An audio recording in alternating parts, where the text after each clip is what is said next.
أعوذ بالله من الشيطان الرجيم بسم الله الرحمن الرحيم وما هذه الحياة الدنيا إلا لهو ولعب وإن الدار الآخرة لهي الحيوان لو كانوا يعلمون فإذا ركبوا في الفلك دعوا الله مخلصين له الدين فلما نجاهم إلى البر إذا هم يشركون ليكفروا بما آتيناهم وليتمتعوا فسوف يعلمون أولم يروا أنا جعلنا حرما آمنا ويتخطف الناس من حولهم أفبالباطل يؤمنون وبنعمة الله يكفرون ومن أظلم ممن افترى على الله كذبا أو كذب بالحق لما جاءه أليس في جهنم مثوى للكافرين والذين جاهدوا فينا لنهدينهم سبلنا وإن الله لمع المحسنين. صدق الله العظيم. الحمد لله رب العالمين والصلاة والسلام على سيد المرسلين وعلى آله وأصحابه أجمعين أما بعد. سورۃ العنکبوت کا یہ 7واں اور آخری رکوع ہے جس کی ابھی آپ کے سامنے تلاوت کی گئی. جملہ 5 آیتوں میں جن کا سلسلہ آیت نمبر 64 سے شروع ہو کر 68 پر ختم ہو رہا ہے، اللہ تعالیٰ نے اس سورت کا لب لباب بھی بیان فرمایا اور علاوہ ازیں آپ دیکھیں گے کہ 3 ایسی حقیقتوں کا اعلان فرمایا، 3 ایسی بنیادی تعلیمات کا، بنیادی نقطۂ نظر کا اللہ تعالیٰ نے اشارہ فرمایا جو ہماری اور آپ کی زندگی کو بدلنے کے لیے اور ہماری اور آپ کی زندگی کی تعمیر کے لیے، بلکہ صحیح معنوں میں ہماری اور آپ کی آخرت کے سدھر جانے کے لیے، سنور جانے کے لیے کافی ہے. اور تدبر اگر کریں تو بہت کچھ ہے جس کا انشاءاللہ آگے مختصر اشارہ ہوگا. ان 3 چیزوں میں پہلی چیز دنیا کی زندگی کی حقیقت کیا ہے، اللہ تعالیٰ نے اس کو بیان فرمایا. اس دنیا کی زندگی کی حقیقت کا تذکرہ جو آ رہا ہے یہاں پر، اس آیت کی وضاحت سے پہلے میں بتا دوں کہ اس پوری صورت میں جس میں کہ اللہ تعالیٰ نے یہ بات ارشاد فرمائی کہ کارساز، کام بنانے والا حقیقی اللہ تعالیٰ ہے، اور اللہ سے چھوڑ کر، اللہ سے ہٹ کر جو دیگر سہارے ہیں یا انسان جن کو سہارا سمجھ لیتا ہے، ملجا اور ماوا سمجھ لیتا ہے، کام بنانے والا، حمایتی سمجھ لیتا ہے، وہ سب بہت کمزور ہے، بہت کمزور ہے، اتنے کمزور ہے کہ مکڑی کے جالے کی طرح ہیں. اس مثال کو اللہ تعالیٰ نے بیان فرمایا کہ مکڑی جالا بنتی ہے اور وہ تارے عنکبوت اس کے لیے آشیانہ ثابت ہوتا ہے. اس جالے میں وہ مست و مگن بیٹھتی ہے، لیکن ہر شخص جانتا ہے کہ اس کو ایک انگلی کے زور سے توڑا جا سکتا ہے، اس کی کوئی حقیقت نہیں. ایسے ہی انسان اس دنیا میں ہزاروں چیزوں کو، بلا مبالغہ ہزاروں چیزوں کو اپنا سہارا سمجھتے ہوئے زندگی بسر کرتا ہے، لیکن اللہ تعالیٰ کا ایک حکم کیا آتا ہے کہ ساری کی ساری چیزیں دھری کی دھری رہ جاتی ہیں، انسان کو کوئی بچا نہیں سکتا. وہ ناتواں، کمزور، ٹوٹا ہوا پروردگار کے دربار میں حاضر ہو جاتا ہے. اصل چیز بس اللہ کی ذات ہے، اسی سے لو لگانا اور اسی سے جوڑنا، اسی کو خوش کرنا اور اس کو خوش کرنے کے لیے جتن کرنا، یہ ہے انسان کی کامیابی. اور اسی کا تذکرہ آگے آ رہا ہے. پھر یہ بھی اللہ تعالیٰ نے ارشاد فرمایا لیکن یہ راہ بہت آسان راہ نہیں ہے. انسان کسی کلب کا ممبر بن جائے، کوئی سوسائٹی قائم کر لے، انسان وہ کوئی نظریہ قائم کر لے، کوئی گھر بنا لے، اپنے بنگلے میں محفوظ ہو جائے، خوشی کے ساتھ زندگی بسر کر لے، انسان کسی تحریک سے لگ جائے، کوئی ہلچل مچا دے، کوئی اس کو پوچھنے والا نہیں. لیکن جب دین پر چلنے لگتا ہے تو پھر تابڑ توڑ حملے اس پر ہوتے ہیں. اور کیوں نہ ہو، یہ تو ابلیس نے پہلے ہی دین سے طے کر لیا کہ ابن آدم کو دین پر نہیں چلنے دیا جائے گا. یہ تو اس کی کوشش ہے جس کے بارے میں اللہ تعالیٰ ارشاد فرمائے کہ وہ تمہارا کھلا ہوا دشمن ہے، وہ نہیں چاہتا کہ تم جنت کے راستے پر چلو. لہذا جیسے ہی کسی انسان کے اندر دینداری پیدا ہوتی ہے، آزمائشوں کا سلسلہ شروع ہو جاتا ہے، وہیں سے کہانی شروع ہو جاتی ہے، اس کو روکنے کی کوشش. اور پھر اگر وہ ثابت قدم ہو جائے تو کبھی کبھی مصیبتیں، اوپر سے مصیبتیں، اندر سے مصیبتیں، اور پھر ان ساری آزمائشوں میں لوگ اس کو ہمیشہ یہ کہتے رہیں گے بلا وجہ تم نے مصیبتیں مول لی، تکالیف میں اپنے آپ کو جھونک دیا، آ جاؤ ہمارے ساتھ خوش رہو. اللہ تعالیٰ نے سورۃ العنکبوت میں یہ بات ارشاد فرما دی کہ دیکھو بندے مومن، میری راہ پر چلو گے، آزمائش آئے گی، ثابت قدم رہو، میں جنت کی نعمتوں سے تم کو نوازوں گا. یہی چیز پچھلی تاریخ میں ہوئی کہ فرعون نے زندگی بسر کی، قارون نے زندگی بسر کی، کسی کو کسی نے نہیں ستایا، لیکن حضرت موسیٰ علیہ السلام کو ستایا، حضرت لوط علیہ السلام کو ستایا، حضرت ہود علیہ السلام کو ستایا. چنانچہ اللہ تعالیٰ نے گزشتہ کچھ نبیوں کے اور نبیوں کے جو مخالفین تھے ان کا بھی تذکرہ کر دیا. اور پھر یہ ارشاد فرمایا کہ ان آزمائشوں میں ایک بڑی آزمائش یہ بھی آتی ہے کہ انسان کو کبھی کبھی نوکری چھوڑ دینی پڑتی ہے، کبھی کبھی محلہ چھوڑ دینا پڑتا ہے، کبھی کبھی وطن چھوڑ دینا پڑتا ہے. فرمایا بہت ہی محبت بھرے لہجے میں، یا عبادی الذین آمنوا ان ارضی واسعۃ فایایا فاعبدون، میرے پیارے بندو عبادت تو صرف میری کرو، باقی زمین بہت بڑی ہے، کہیں بھی تم جا سکتے ہو، کسی بھی کونے میں بس سکتے ہو، کسی بھی گوشے میں تم زندگی گزار سکتے ہو، لیکن میری عبادت کو نہ چھوڑو، میری دلہیز کو نہ چھوڑو، کیونکہ یہی وہ چیز ہے جو تم کو نجات دلائے گی، اخروی کامیابی دلائے گی. اللہ تعالیٰ تم کو مالا مال کرے گا، اور جہاں آخرت میں دے گا کامیابی. وہی میں نے گزشتہ آپ کی خدمت میں بات رکھی کہ دنیا میں بھی ہجرت کے بعد بڑی کامیابیاں ملی. حضرت ابراہیم علیہ السلام کی ہجرت، حضرت ابراہیم علیہ السلام کو ساری انسانیت کے لیے اسوہ بنا دی. آپ صلی اللہ علیہ وسلم کی ہجرت، وہ مدینہ منورہ کو اسلام کا دارالسلطنت بنا کر مسلمانوں کے لیے ایک عظیم الشان مملکت وجود میں آ گئی. تو جہاں جہاں ہجرتیں ہوئی اللہ کے لیے، وہاں وہاں اللہ کی مدد بھی ہوئی. لہذا اللہ تعالیٰ ارشاد فرماتا ہے کہ اس راستے پر چلو گے تو ہم تم کو جنت میں بالا خانے دیں گے، بلند مقامات. اور وہ بلند مقامات رہنے کے ٹھکانے ایسے ہوں گے کہ جیسے کہ ایک روایت میں آتا ہے ستاروں کی طرح چمکتے ہوئے، کہ جیسے آج ہم دنیا میں اوپر اٹھا کر نگاہیں دیکھتے ہیں تو ستارے ہم کو چمکتے ہوئے نظر آتے ہیں، ایسے ہی اللہ تعالیٰ آشیانے عنایت فرمائے گا ان بندوں کے لیے جو ثابت قدم کرتے ہیں، توکل کرتے ہیں.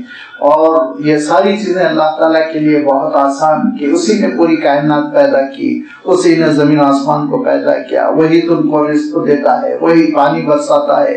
اللہ تعالیٰ نے اپنی ان ساری ان نشانیوں کا، قدرت کی نیرنگیوں کا تذکرہ فرما دیا جس سے انسان وابستہ ہے، دوچار ہوتا ہے، فائدہ اٹھاتا ہے. پھر اس کے بعد ارشاد فرمایا لیکن یاد رکھو دنیا کی زندگی کو اپنا مقصد نہ سمجھو، دنیا کی زندگی کو اپنی منزل نہ سمجھو، دنیا کی زندگی کو سب کچھ نہ سمجھو، اس کو چھوڑ کر جانا ہے، اس حقیقت کو سمجھو. کل نفس ذائقۃ الموت، یہ آیت پچھلے رکوع میں بھی گزر چکی. اب آگے ارشاد فرمایا وما هذه الحیات الدنیا الا لہو ولعب، یہ دنیا کی زندگی کچھ نہیں سوائے لہو و لعب کے. لہو عربی میں کہتے ہیں ایسے مشغلوں کو جس کا ہم ایک حد تک ترجمہ کر سکتے ہیں ہابیز سے. انسان کی کچھ ہابی ہو جاتی ہے اور کچھ عادت بن جاتی ہے جس مشغلے میں مگن رہنے میں اس کو بڑا مزہ آتا ہے. چنانچہ کسی کا عالم یہ ہے کہ تاش کھیلنے کی ہابی بنی ہوئی ہے، وہ وقت اپنا برباد کر رہے ہیں. کسی کا یہ ہے کہ جانوروں کے ساتھ رچے بسے ہیں، اسی کے ساتھ اپنا وقت برباد کر رہے ہیں. کسی کا عالم یہ سمندروں کی تہہ میں بیٹھے ہوئے ہیں، کھیل کود کر رہے ہیں.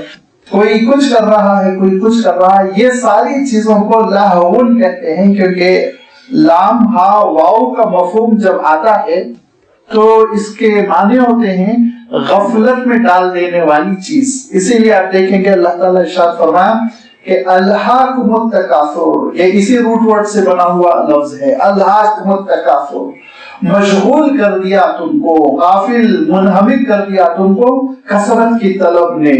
تو یہ لہون کا جب کبھی مفہوم آئے گا، ہم کیا سمجھتے ہیں کہ لہون بھی کھیل کے معنی ہے، لعبن بھی کھیل کے معنی نہیں. بہت فرق ہے، یاد رکھیے. لہون کے معنی ہوتے ہیں ایسے مشغلے، یا چاہے تو آپ کہہ لیں ایسے کھیل جس میں انسان مست ہو جاتا ہے، مگن ہو جاتا ہے، بھول جاتا ہے اپنے آپ کو، اور اس کا بسا اوقات کسی قسم کا کوئی فائدہ نہ جسمانی ہوتا ہے، نہ ذہنی ہوتا ہے، نہ مالی ہوتا ہے، لیکن لگے ہوئے ہیں، اپنا وقت برباد کر رہے ہیں. اور اس کی مثال دینے کی ضرورت نہیں، ہم اپنی روزمرہ کی زندگی میں ایسی بیسیوں مثالیں دیکھتے ہیں. اور بچپن میں جیسے ہم دیکھتے تھے کہ کلاسز چھوڑ کر چھوٹا چھوٹا پاکٹ ٹرانسسٹر ہوتا تھا چھوٹا سا، اس کو لے کر کلاسز چھوڑ کر کامنٹری سنتے تھے لڑکے پورا پورا دن. کیا تھا یہ؟ وقت برباد کر رہے ہیں. ایک عادت سی ہو چکی تھی، ایک مشغلہ سا بن چکا تھا.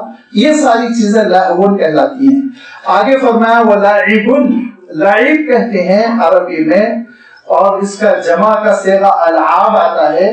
وہ کھیل جو کثرتی قسم کے ہو، جس میں ورزش ہو، جس میں بدن کا فائدہ ہو، اور جس میں کوئی انسان کو نفع ہو، جس میں کسی قسم کی بھی ہلکی پھلکی صحیح منفعت ہو، اور جس میں انسان مگن ہو کر گھنٹوں نہیں گزارتا، کچھ دیر بعد پھر وہ تھک جاتا ہو، چھوڑ دیتا ہو. ایسے کھیلوں کے لیے لعبن کا لفظ آتا ہے. اور پھر یہ دونوں کو جب اللہ تعالیٰ نے ملایا ہے، اور آپ دیکھیں گے کہ یہ آیت یہاں ہے، کسی مقام پر نہیں بیان کی گئی ہے، اس سے پہلے بھی آیت گزر چکی ہے، اس کے آگے بھی سورۃ الحدید میں اسی سے ملتی جلتی تھوڑی سی تبدیلیوں کے ساتھ یہ آیت آئے گی. ان ساری آیتوں میں اللہ تعالیٰ یہ پیغام دے رہا ہے کہ انسان جو زندگی بسر کرتا ہے، اس زندگی میں انسان یا تو مست ہے، کسی چیز میں مگن ہے، غافل ہے، اپنے آپ کو بھلا دیا، اپنے پروردگار کو بھلا دیا، اور اپنی منزل کو بھلا دیا، اپنے مقصد کو بھلا دیا.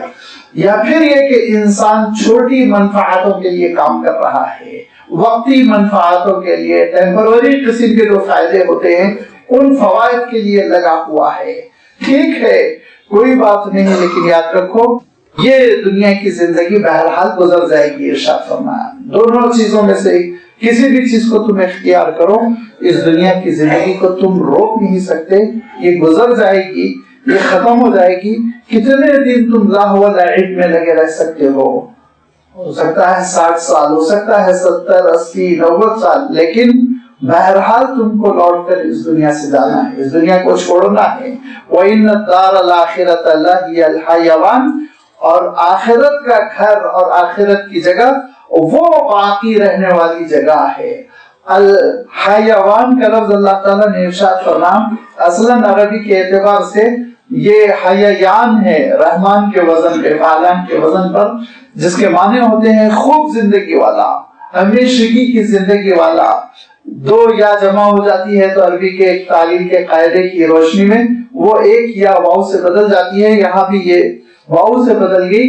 حیوان اس کے معنی ہے ہمیشگی کی زندگی، ہمیشہ باقی رہنے والی حیات. تو فرمایا باقی رہنے والی زندگی تو وہ آخرت کی زندگی ہے. وہ آخرت ایسا مقام ہے جہاں تمہاری زندگی ختم نہیں ہوگی.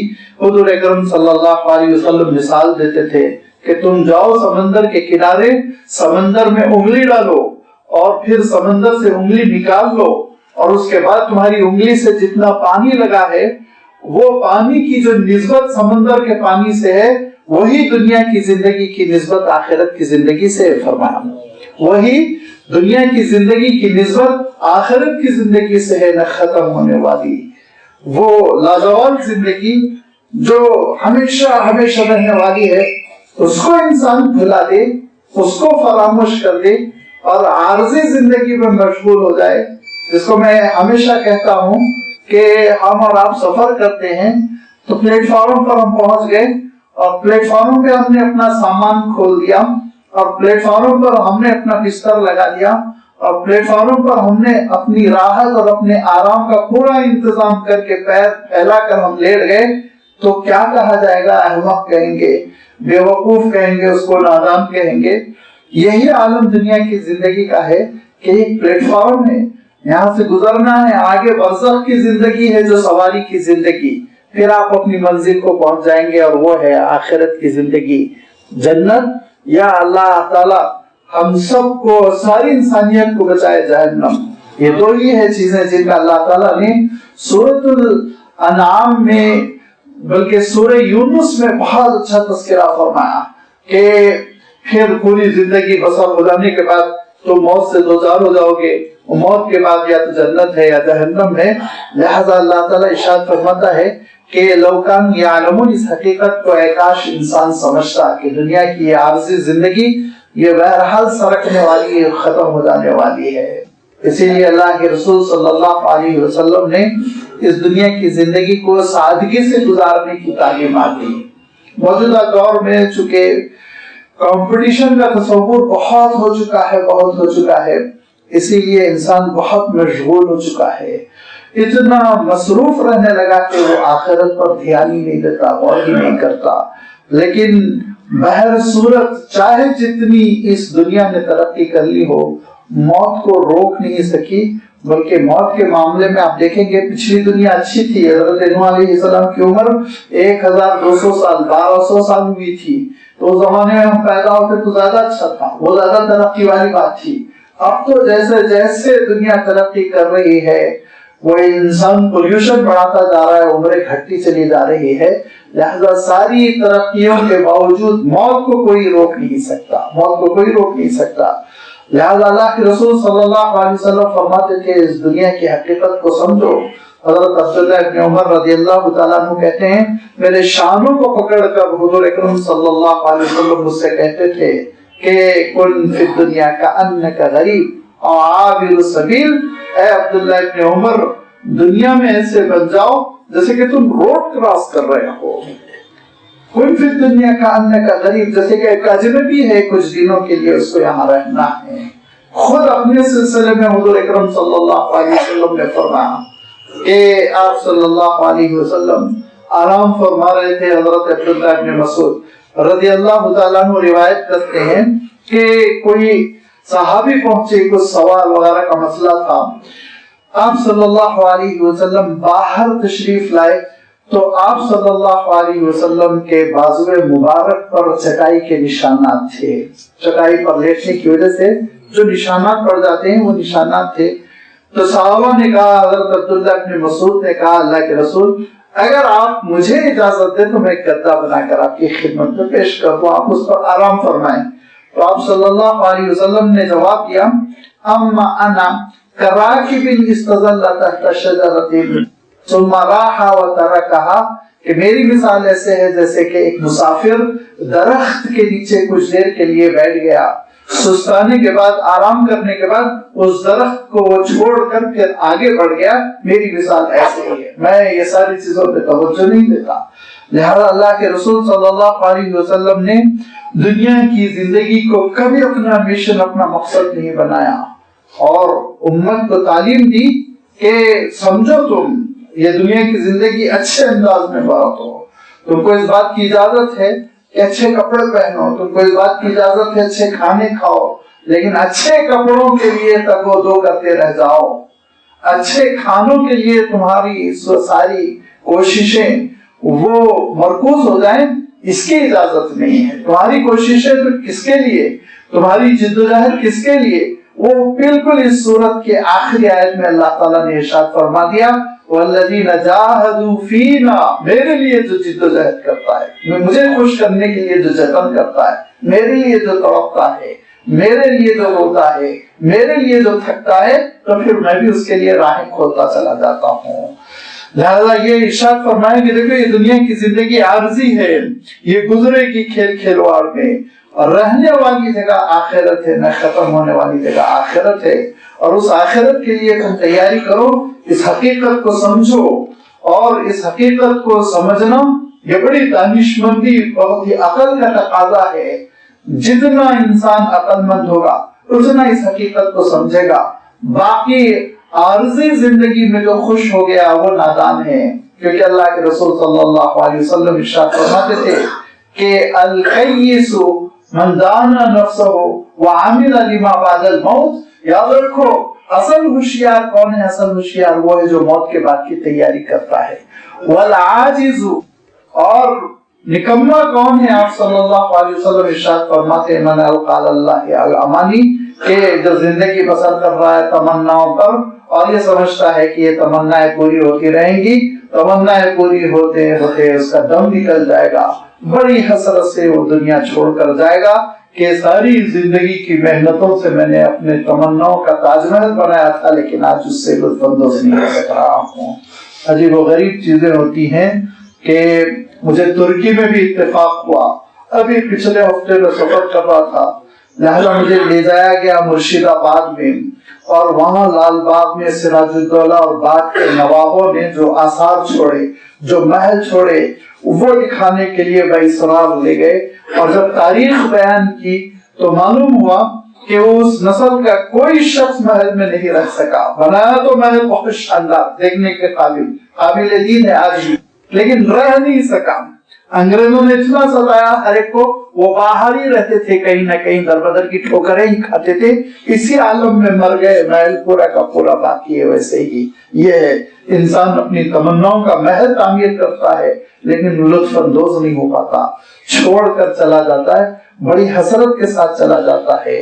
لہذا اللہ تعالیٰ ارشاد فرماتا ہے لوکان یعلمون، لوگ اس حقیقت کو اگر سمجھ لیں تو پھر وہ آخرت کی زندگی کو سب کو سمجھے۔ یہ تو ایک کشتی ہے جس میں ہم سفر کر رہے ہیں، یہ دنیا کی زندگی ایک سفر کی مانند ہے۔ حضور اکرم صلی اللہ علیہ وسلم نے بھی تشریح دی، اللہ تعالیٰ نے بھی اشارے فرمائے، اسی چیز کو اللہ تعالیٰ اشارہ کرتے ہوئے ارشاد فرما رہا ہے کہ ہم زندگی گزارتے ہیں، یہ ہمارا سفر ہے، سمندر میں سفر ہو رہا ہے، سمجھیے دنیا کو آپ سمندر سمجھ لیجئے، اور یہ زندگی ہماری یہ کشتی ہے جو دھیرے دھیرے آگے بڑھ رہی ہے۔ اچانک کبھی ایسا ہوتا ہے جس کا مجھے بہت قریب سے تجربہ ہے کہ یہ کشتی منجھار میں پھنس جاتی ہے۔ اللہ تعالیٰ اس آیت کو جو یہاں ابھی آ رہی ہے اس کو سورہ یونس میں بہت تفصیل کے ساتھ بیان فرمایا، فَإِذَا رَكِبُوا فِي الْفُلْكِ، کہ لوگ جب سوار ہو جاتے ہیں کشتی پہ، فلک، دعوا اللہ مخلصین لہ الدین، تو پھر ایک موقع آتا ہے کہ اللہ تعالیٰ کو بہت ہی اخلاص کے ساتھ پکارتے ہیں، اور وہ اخلاص کے ساتھ کیسے پکارتے ہیں اس کے سلسلے میں فرمایا ہے سورہ یونس میں، هو الذی یسیرکم فی البر والبحر، کہ وہی پروردگار ہے جس نے تم کو یہ موقع دیا کہ تم سمندر میں بھی سفر کر سکو، خشکی میں بھی سفر کر سکو۔ تو ذرا سمندر کے سفر کا ایک منظر دیکھو کہ ایک قافلہ ہے کشتی میں چلا جا رہا ہے، ہوائیں موافق ہیں، لہذا بہت خوش ہے قافلے والے، کھیل کود کر رہے ہیں۔ آج کل تو بڑی بڑی تفریحی کشتیاں چلتی ہے، بڑے بڑے جہاز ہوتے ہیں، آپ اندازہ نہیں کر سکتے، 5 منزلہ، اور اس میں تعیش کا پورا سامان ہوتا ہے، سوئمنگ پول سے لے کے یہ اور وہ اور سارے کلب، اور لوگ اس میں ایک ایک مہینے کے لیے تفریح کرتے ہیں، اور کبھی کبھی پھر وہی ایسا ڈبکی لگاتا ہے کہ تفریح سے واپس گھر نہیں آ سکتے۔ لہذا اللہ تعالیٰ ارشاد فرماتا ہے کہ وہ کشتی چل رہی تھی، ہوا بڑی سازگار تھی، لوگ خوش تھے، اچھل رہے تھے، کھیل رہے تھے، کھا رہے تھے، پی رہے تھے، انجوائے کر رہے تھے۔ اچانک دھیرے دھیرے ہوائیں مخالف سمت سے آنے لگی اور کشتی جھولنے لگی۔ ارشاد فرمایا وَظَنُّوا أَنَّهُمْ مُحِيطٌ بِهِمْ، ان کو محسوس ہوا چاروں طرف سے ہم گھر گئے۔ کیوں؟ موجوں پہ موجے، جب موجیں چلتی ہیں تو بڑے بڑے جہاز، وہ ایسا لگتا ہے دیا سلائی کی ڈبیا ہے، ایسے اٹھا اٹھا کے پھینکنے لگتی ہیں موجیں۔ اور پانی کی طاقت سمندر کے درمیان جا کر آپ دیکھیں۔ لہذا ارشاد فرمایا کہ جب موجیں مارنے لگی اور پھر ان کی کشتی، ان کی نیا ڈاواڈول ہونے لگی اور ان کو شبہ ہو گیا اب نہیں بچیں گے، ڈوب جائے گی یہ کشتی. تو کیا کرتے ہیں؟ دعوا اللہ مخلصین لہ الدین، اللہ کے لیے یکسو ہو کر اس کو پکارنے لگتے ہیں، اے اللہ بچا لیجیے، اے اللہ بچا لیجیے. اور پھر یہ کہتے ہیں لئن انجیتنا من هذه لنکونن من الشاکرین، اے اللہ آپ ہم کو نجات دے دیں گے، بڑی بھلی زندگی بسر کروں گا، نیکیوں کی پابندی، گناہوں سے بچوں گا اور آپ کا بڑا شکر گزار نیک بندہ بن کر میں زندگی بسر کروں گا. لیکن ارشاد فرمایا فلما نجاهم الى البر اذا هم یشرکون، جب ہم خشکی تک ان کو پہنچا کر نجات دے دیتے ہیں پھر فوراً ہی وہ شرک کرنے لگتے ہیں. ایسے شرک کرتے ہیں وہ فوراً ہی داد دیں گے کس کو؟ ملاح کو، اور کہ کپتان کو کہیں گے ارے کیا ذہانت سے تو طوفان سے نکالا، واہ واہ واہ واہ. ابھی جب پھنسے ہوئے تھے تو سوائے مولا کے اللہ کے اور کوئی یاد نہیں آ رہا ہے، اور دھرتی پر زمین پر پیر کیا پڑا، اب فوراً اللہ کے ساتھ دوسروں کو شریک کرنے لگیں گے اور کہیں گے کہ کشتی بہت اچھی تھی، انجن بڑا کام کا تھا اور ذہانت بہت تھی اللہ کی، ناخدا نے بہت ہی اچھا ایکشن لیا لہذا ہم بچ گئے، پروردگار کا پھر نام نہیں رہ جائے گا. اللہ تعالیٰ ارشاد فرماتا ہے وہی سورہ یونس میں کہ جب اللہ تعالیٰ نجات دے دیتا ہے فلما انجاهم اذا هم يبغون في الارض بغير الحق، اب زمین پہ بگاڑ پیدا کرتے ہیں، برائیاں کرتے ہیں، نافرمانی کرتے ہیں، گناہوں میں زندگی بسر کرتے ہیں. تو جب انسان کی زندگی کی کشتی بھی خوب اچھی چلتی رہتی ہے تو اللہ تعالیٰ کو فراموش کیا ہوا رہتا ہے، اچھل کو کھانا پینا، انجوائے کرنا اور اسی زندگی کو سب کو سمجھنا. لیکن اچانک کبھی کبھی اللہ کا فیصلہ ایسا آتا ہے کہ یہ زندگی کی کشتی بھی کسی منجھار میں پھنس جاتی ہے، کوئی بھیانک سا مرض آ جاتا ہے، کوئی بھیانک سا ایکسیڈنٹ ہو جاتا ہے، یکسو ہو کر اللہ کو پکارتا ہے اللہ آپ مجھے نجات دیجیے، اللہ آپ بچا لیجیے، اس بار آپ بچا لیجیے، آئندہ سے میں کوئی ایسی حرکت نہیں کروں گا. دھیرے دھیرے اللہ تعالیٰ پھر صحت دیتا ہے. اب صحت یابی ہو گئی تو فروٹس کا ٹوکرا ڈاکٹر صاحب کو پہنچ رہا ہے، ڈاکٹر صاحب نے بچا لیا، نعوذ باللہ اللہ نے بچایا تم کو، ڈاکٹر کی فیس دو، اس کو ٹوکرا بھی دو، میں اس سے نہیں روک رہا ہوں، لیکن اصل شکر مولا کا ادا کرو، اس نے مہلت دی، وہ تم کو پھنسایا تھا اور وہ تم کو بتا رہا تھا کہ یہ زندگی میں بہت آسانی سے تم سے چھین سکتا ہوں، بہت آسانی سے میں چھین سکتا ہوں، اور ایک چھوٹے سے جرثومے کے ذریعے سے چھین سکتا ہوں، ایک چھوٹے سے حادثے کے ذریعے سے چھین سکتا ہوں. لیکن انسان کا عالم یہ کہ بہت کافی زندگی بسر کرتا ہے اور کبھی کبھی ایسی نصیحتوں کی دعوت دینے والی چیزوں سے بھی وہ غفلت برتتا ہے. اور یہی وہ ایک حادثہ تھا جس کے سلسلے میں حضرت اکرمہ کہتے ہیں کہ میری قبولیت اسلام کا سبب بنا. یہی آیت پڑھا کرتے تھے اور کہتے تھے کہ یہی ہے وہ وجہ جس کی وجہ سے میں اسلام قبول کیا. آپ جانتے ہیں حضرت اکرمہ رضی اللہ تعالیٰ عنہ بڑے جلیل القدر صحابی تھے، لیکن وہ فرزند کس کے تھے؟ وہ فرزند تھے سب سے بڑے اسلام کے دشمن ابو جہل کے، اور لاوالی کی زندگی تھی، نوجوانی کی زندگی تھی، بڑے کھاتے پیتے گھرانے کے تھے اور زیادہ غور کرنا یہ ان کے لیے ممکن نہیں تھا، مگر چونکہ باپ مخالف تھے اسلام کے تو خود بھی مخالف تھے، کبھی غور نہیں کیا. اور مکہ مکرمہ کی زندگی ہنستے بولتے گزار رہے تھے کہ غزوہ بدر کی نوبت آ گئی. ابو جہل نے کہا تم کو بھی ہمارے ساتھ چلنا ہے، چلے گئے والد کے ساتھ. جب جنگ میں وہ کہتے ہیں کہ ابو جہل پر حملہ ہوا، دو لڑکوں نے، حضرت معاذ حضرت معوذ نے، جب گھوڑے کو بٹھا دیا اور گرا دیا ابو جہل کو، اور ایک صحابی نے بھرپور تلوار کا وار کر دیا، وہ گر گیا.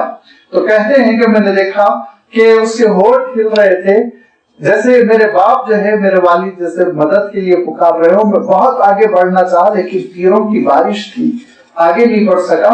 اتنے میں دیکھا ان کا کام تمام ہو گیا، وہ ختم ہو گئے اور ہم سب کو واپس مکہ مکرمہ بھاگ کر آنا پڑا. اب یہ اسلام دشمنی حضرت اکرمہ کی اب اس کی شکل بدل گئی. باپ کے خون کا بدلہ لینا، جل رہا تھا ان کا خون، ابل رہا تھا، لہذا طیش میں تھے. اور دوسرے ہی سال جب مکہ مکرمہ سے لشکر گیا مدینہ منورہ پر حملہ کرنے کے لیے، اور احد کی وادی میں اللہ کے رسول صلی اللہ علیہ وسلم نے روکا، تو میمنہ حضرت خالد بن ولید دیکھ رہے تھے اور میسرہ حضرت اکرمہ رضی اللہ تعالیٰ عنہ، دونوں نوجوان جنگجو اور زبردست مسلمانوں کو نقصان پہنچایا. اور پھر آپ جانتے ہیں 70 صحابہ شہید ہوئے، جو نقصان ہونا تھا ہوا، یہ لوگ واپس چلے گئے. پھر اس کے بعد سے جنگ کی تیاری کی. سن 5 ہجری میں پھر حملہ کیا مدینہ منورہ پر، اور حضور اکرم صلی اللہ علیہ وسلم نے بمشقت تمام مدینے کے اطراف خندق کھدوا دی تھی، لہذا خندق پار کر کے مدینے میں داخل ہونا مشکل ہو رہا تھا، اور 10,000 کا لشکر تھا جو پڑاؤ ڈالا ہوا تھا. اب پھر اللہ تعالیٰ کی مدد ہوئی، یہ لوگ ناکام واپس ہوئے. لیکن درمیان میں حضرت اکرمہ ہی واحد ایسے سپاہی تھے جنہوں نے دور سے اپنے گھوڑے کو دوڑایا، دوڑاتے دوڑاتے اتنی زبردست سے چھلانگ لگوائی کہ مدینے میں داخل ہو گئے. وہ تو صحابہ اس وقت پورے بیدار تھے، چاروں طرف سے ان کو گھیر لیا، اور جب ان کو شبہ ہو گیا کہ میں بچوں گا نہیں، مار ڈالیں گے، تو پھر وہ واپس چلے گئے. لیکن جنگ میں انہوں نے بہت ہی آگے بڑھ کر لڑنے کی کوشش کی.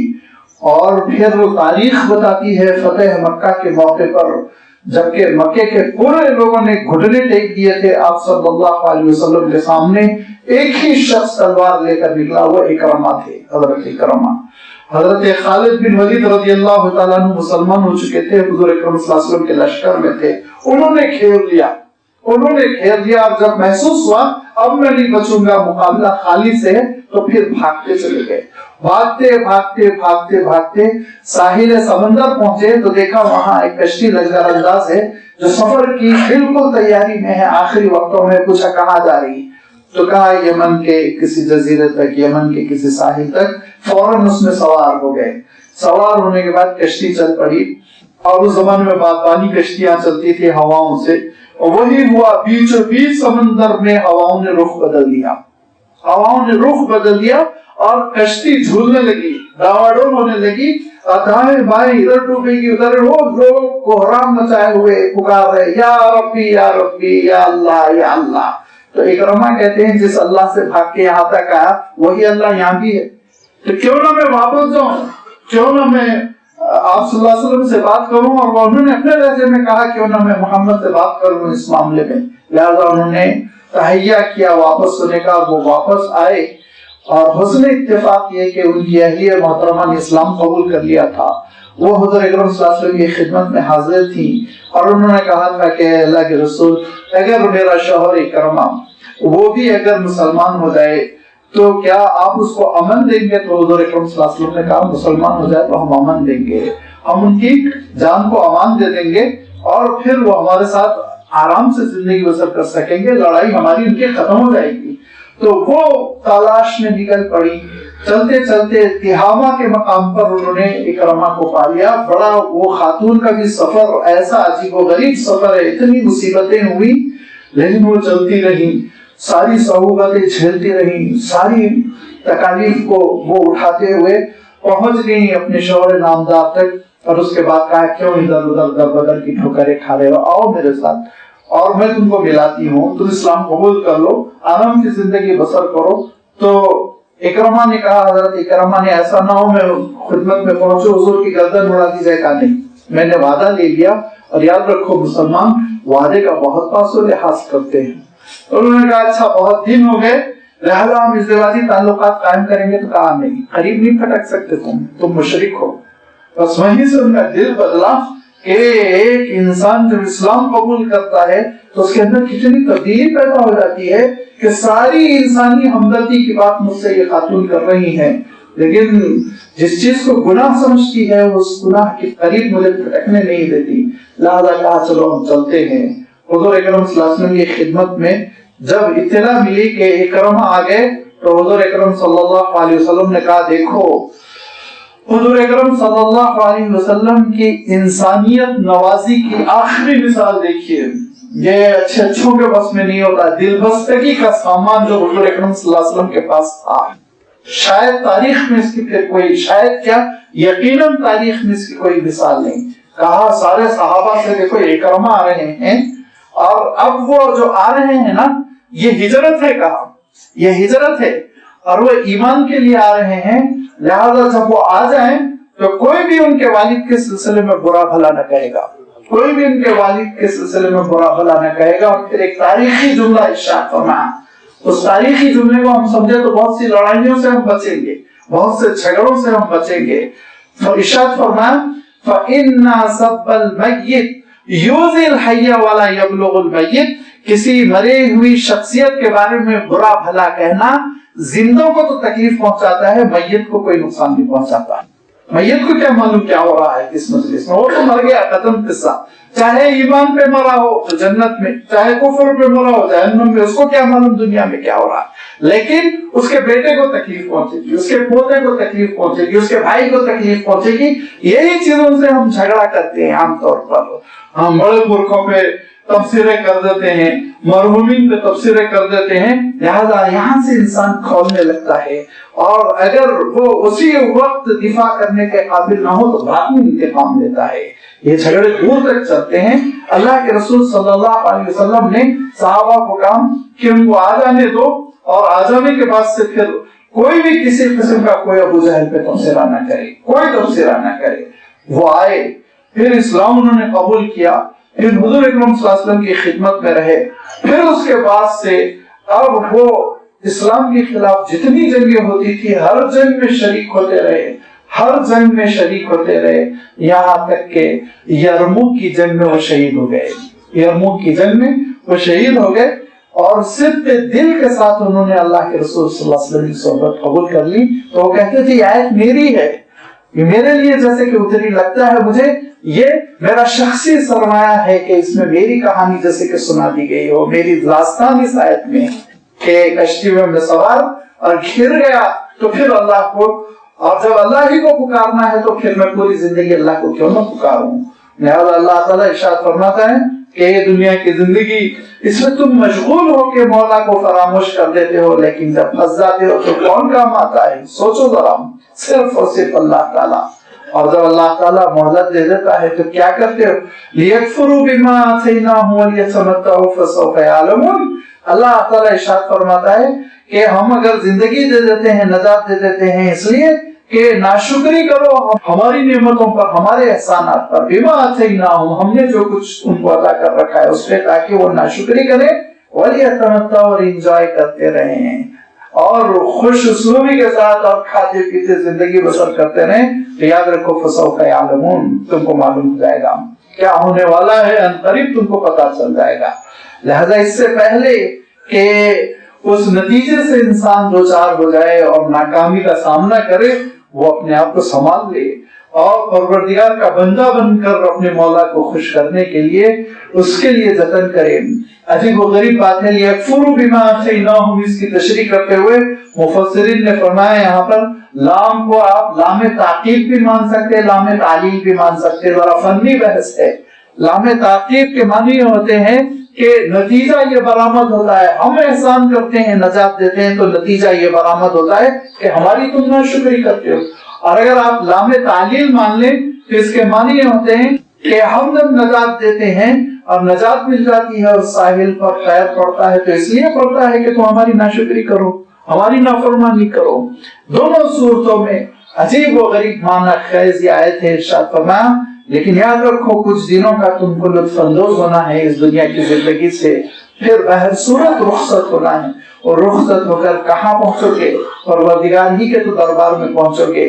ارشاد فرمایا آگے چل کے کہ یہی وہ دنیا کی زندگی، اور اس دنیا کی زندگی کو جیسے میں نے ابھی عرض کیا کہ ایک سمندر میں چلتی ہوئی ایک کشتی ہے، یہ سفینہ حیات، یہ امن مل جائے اس کو، چاروں طرف موجیں اٹھ رہی ہوں لیکن کشتی سنبھلی ہوئی ہو، کتنی بڑی بات ہوتی ہے۔ بالکل ایسے ہی مشرکین مکہ کو یہ فرمایا کہ تم بھی تو ایک کشتی میں سوار ہو، چاروں طرف لوٹ مار مچی ہوئی ہے اور دور جاہلیت کا ایسا غلبہ ہے کہ جینا دو بھر، لیکن ہم نے تم کو حدود حرم میں رہنے کی توفیق دی اور حرم کو ہم نے امن والا بنا دیا جس کی وجہ سے تم محفوظ ہو گئے۔ اولم یروا انا جعلنا حرما آمنا، کیا ان لوگوں نے نہیں دیکھا کہ ہم نے حرم شریف کو امن والا بنا دیا؟ البلد الامین کہا گیا اس کو، امن والا، اتنا امن دیا گیا، اتنا امن دیا گیا۔ کہ وہاں دوڑتے ہوئے خرگوشوں کو آپ شکار نہیں کر سکتے، وہاں دوڑتے ہوئے جانوروں پر آپ شکار نہیں کر سکتے، ان کو مار نہیں سکتے، اور جاندار تو جاندار، درختوں کو آپ اکھاڑ نہیں سکتے، آپ وہاں درختوں کو نہیں اکھاڑ سکتے۔ وہ ایسا خطہ عمل والا بنا دیا۔ ارشاد فرمایا کس نے بنایا؟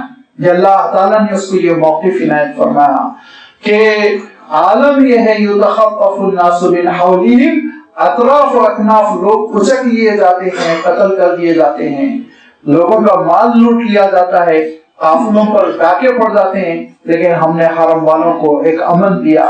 اور اسی کو آگے اللہ تعالیٰ نے بہت زیادہ وضاحت کے ساتھ ارشاد فرمایا، جو جانتے ہیں ہم سورہ قریش کے نام سے ہے، لِإِلَافِ قُرَيْشِ إِلَافِهِمْ رِحْلَةَ الشِّتَاءِ وَالصَّيْفِ، کس نے تم کو امن دیا؟ یہ قافلے تمہارے سردی میں گرمی میں سفر کرتے ہیں، ان قافلوں کو اطمینان کس نے عنایت فرمایا؟ اللہ تعالیٰ نے۔ اللہ تعالیٰ نے تم کو کعبۃ اللہ کے زیر سایہ پیدا کیا، تو اس حدود حرم میں جینے کا تقاضا یہ ہے کہ تم پروردگار کا شکر ادا کرو۔ اور حرم کی آج جو دعوت دی جا رہی ہے، حرم کے مقصد کو جو بیان کیا جا رہا ہے، حرم کے پیغام کو جو بلند کیا جا رہا ہے، توحید کے پیغام کو، تو تم اس نبی کا ساتھ دو، نہ کہ مخالفت کرو۔ أَفَبِالْبَاطِلِ يُؤْمِنُونَ وَبِنِعْمَةِ اللَّهِ يَكْفُرُونَ، کیا تم باطل پر یقین رکھتے ہو، بتوں پر یقین رکھتے ہو، شرک پر یقین رکھتے ہو، اور وہ بِنِعْمَةِ اللَّهِ يَكْفُرُونَ، اللہ کی نعمتوں کی ناشکری کرتے ہو، جس پروردگار نے اتنی پاک سرزمین میں تم کو پیدا کیا، خانواد ابراہیم میں تم کو پیدا کیا، حضرت اسماعیل علیہ السلام کی نسل میں تم کو پیدا کیا۔ یہ ساری نعمتوں کا تقاضا تو یہ ہونا چاہیے کہ تم اللہ کی شکر گزار بندے بنو، اور آپ صلی اللہ علیہ وسلم کی دعوت توحید کے سپورٹر بنو۔ کہاں الٹا تم چلے جا رہے ہو؟ لیکن یاد رکھو وَمَنْ أَظْلَمُ مِمَّنِ افْتَرَىٰ عَلَى اللَّهِ كَذِبًا، اگر کوئی اللہ تعالیٰ کے سلسلے میں جھوٹ کہے گا، وہ جھوٹ کیا ہے کہ جب کوئی شخص شرک کرتا ہے تو گویا جھوٹ کی نسبت اللہ کی طرف کرتا ہے۔ کس طور پر؟ کہ وہ یہ کہہ رہا ہے کہ یہ مورتی علم دے سکتی ہے، یہ مورتی اس کو زندگی دے سکتی ہے، لکشمی ہے، دولت دے سکتی ہے، تو یہ اختیارات کس نے دیے؟ یہ اختیارات تو صرف اللہ دے سکتا ہے۔ تو گویا اللہ کی جانب جھوٹ کی نسبت کر رہا ہے کہ نعوذ باللہ اس نے اپنا کیبنٹ بنایا، اس کو ضرورت تھی وزیروں کو، اس کو ضرورت تھی سہاروں کی، نعوذ باللہ اس کو ضرورت تھی اس کا کام بنانے والوں کی۔ لہذا اللہ تعالیٰ ارشاد فرماتا ہے یہ اتنا بڑا ظلم ہے کہ جو یہ ظلم کرے گا اور اللہ کی جانب جھوٹ کی نسبت کرے گا، وَكَذَّبَ بِالْحَقِّ لَمَّا جَاءَهُ، اور جب حق کو جھٹلائے گا جبکہ وہ حق اس کے پاس آ چکا ہے، تو پھر أَلَيْسَ فِي جَهَنَّمَ مَثْوًى لِلْكَافِرِينَ، ایسے ناشکروں کے لیے جہنم کے سوا بھی کوئی کیا ٹھکانہ ہو سکتا ہے؟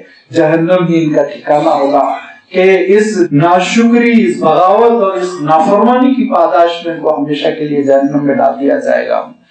اس میں کہا گیا کہ یہ آیت عجیب و غریب آیت ہے، اس آیت میں توحید ہے، اس آیت میں رسالت ہے، اس آیت میں نزول قرآن ہے، ساری چیزیں اس آیت میں آگے ہی کہا گیا۔ توحید کیا ہے؟ کہ اللہ کے سوا کسی کو معبود ماننا یہ سب سے بڑا دنیا کا جھوٹ ہے، لہذا یہ جھوٹ گھڑ لینے والا سب سے بڑا ظالم جہنم میں جائے گا۔ اور کذب بالحق، یہ ہے قرآن مجید حقیقت، نزول قرآن سچائی نازل ہو رہی ہے اور اس کو جھٹلا رہا ہے۔ اور جاءہ، یہ نبی ہے جو پہنچ چکے ہیں، جو حضور کی بعثت ہو گئی، تو کہا کہ اس آیت میں ساری چیزوں کو اللہ تعالیٰ نے بیان فرما دیا کہ نبی جب آ چکے، حق کو پیش کر دیا قرآن پاک کو، اور توحید جیسی حقیقت سامنے آ گئی، اس کو جو جھٹلا رہا ہے، تو أَلَيْسَ فِي جَهَنَّمَ مَثْوًى لِلْكَافِرِينَ، ایسے لوگوں کے لیے کیا جہنم ٹھکانہ نہ ہو؟ ایسے لوگوں کے لیے جہنم ہی ٹھکانہ ہوگی۔ اور فرمایا لیکن جو بندے اپنے مولا کے چاہنے والے ہوتے ہیں، وَالَّذِينَ جَاهَدُوا فِينَا لَنَهْدِيَنَّهُمْ سُبُلَنَا، جو ہمارے لیے جتن کرتے ہیں، مجاہدہ کرتے ہیں، کوششیں کرتے ہیں، تو ہم بھی ان کے لیے راستے کھولتے چلے جاتے ہیں، اللہ کی خوشنودی تک پہنچنے کے لیے، اللہ کی نعمتوں تک پہنچنے کے لیے۔ جنت کی نعمتوں تک پہنچنے کے لیے اللہ تعالیٰ راہوں کو آسان فرماتا چلا جاتا ہے. لیکن ضرورت کس بات کی ہوتی ہے؟ ضرورت اس بات کی ہوتی ہے کہ انسان خود بھی تو جتن کرے. اس کی مثال میں دیتا ہوں، آٹومیٹک جو آج کل دروازے لگے ہوئے ہوتے ہیں، دروازہ بند ہے، اب آپ یہاں سے دیکھتے رہیے دروازہ تو بند ہے، دروازہ تو بند ہے، لیکن آپ اس کے سامنے چلے جائیے، وہ خود کھلے گا، وہ خود کھلے گا. لہذا یہ ہے کہ آپ یہ سمجھ ہدایت ملے گی، ہدایت ملے گی، اپنی جگہ آپ بیٹھے رہیں گے تو اللہ تعالیٰ بہت بے نیاز ہے. ایسے ہاتھ پر ہاتھ رکھے بیٹھے لوگ جو بے نیاز بنتے ہیں ان کو اللہ تعالیٰ ہدایت نہیں دیتا.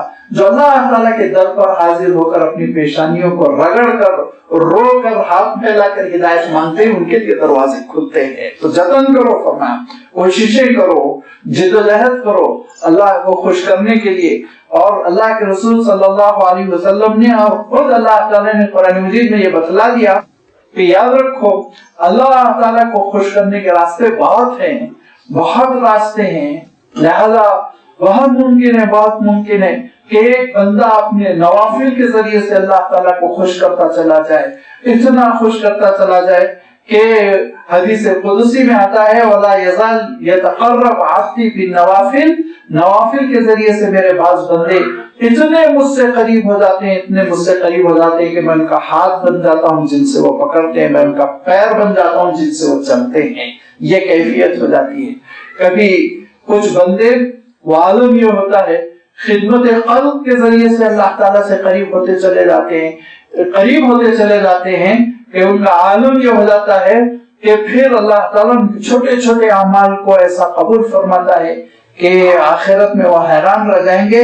جیسے حضور اکرم صلی اللہ علیہ وسلم نے ارشاد فرمایا کہ ایک صاحب گزر رہے تھے اور ان کو پیاس لگ رہی تھی، ایک کنواں نظر آیا لیکن کنویں میں ڈول نہیں تھا جس سے وہ پانی نکالتے، پیاس بڑی زیادہ تھی.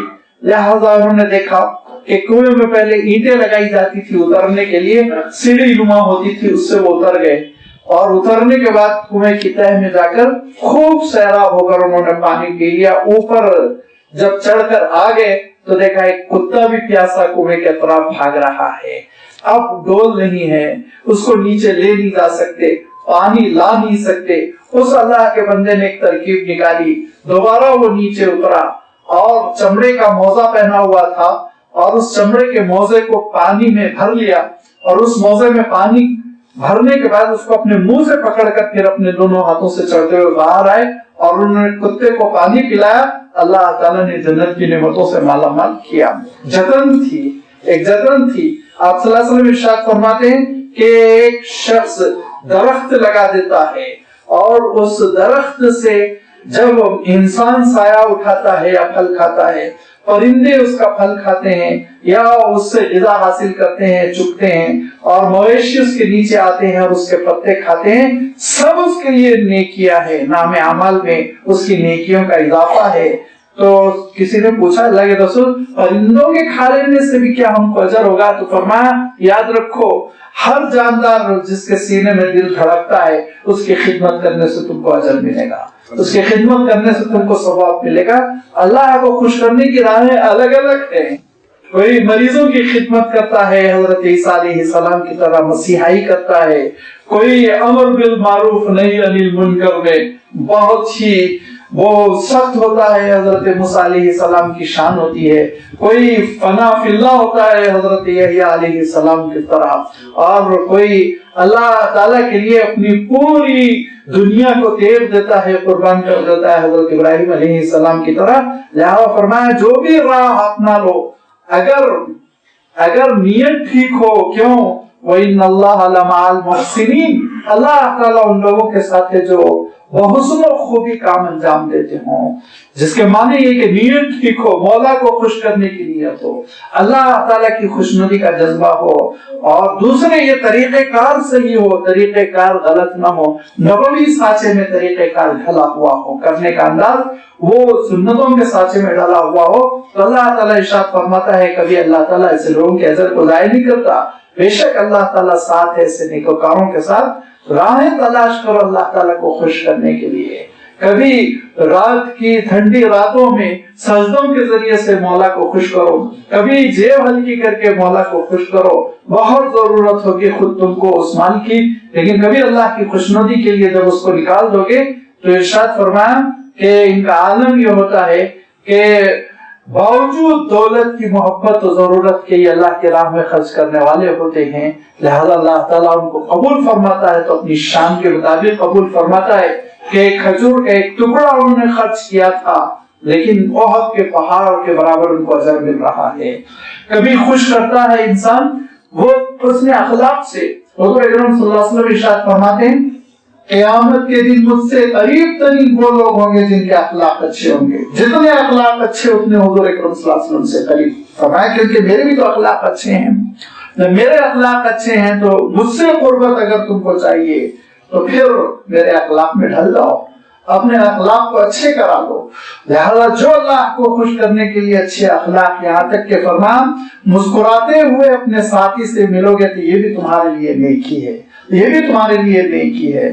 لہذا بہت سے راستے ہیں اللہ کو خوش کرنے کے لیے، بہت سے راستے ہیں، ان راستوں میں جتن کرے انسان اور ان راستوں میں کوشش کرے تو پھر اللہ تعالیٰ بھی راہ کھولتا ہے۔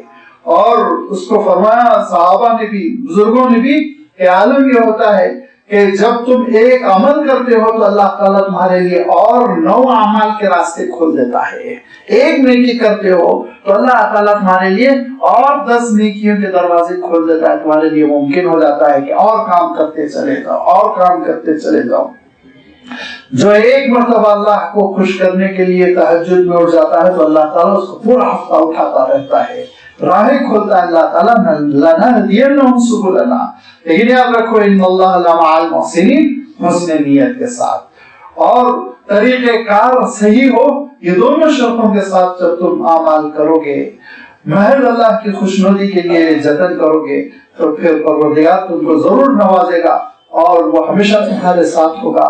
اس کی معیت ہوتی ہے نصرت کی شکل میں، اس کی معیت ہوتی ہے ہدایت کی شکل میں، اس کا ساتھ دینے کا مفہوم ہوتا ہے وہ نیکیوں پر چلنا آسان کرنے کی صورت میں۔ یہ ساری صورتیں ہیں جن صورتوں میں اللہ تعالیٰ تمہاری مدد کرتا ہے، تمہارے ساتھ ہوتا ہے۔ لہذا اللہ تعالیٰ کی قربتوں کے لیے، اس کی خوشنودی کے لیے، اس راہ پر چلنے کے لیے ہم کو پہلے آگے بڑھنا پڑے گا، پہل کرنا ہوگا، تب راستے آسان ہوں گے۔ اللہ تعالیٰ ہم سب کو آگے بڑھنے کی توفیق عنایت فرمائے۔ الحمدللہ رب العالمین۔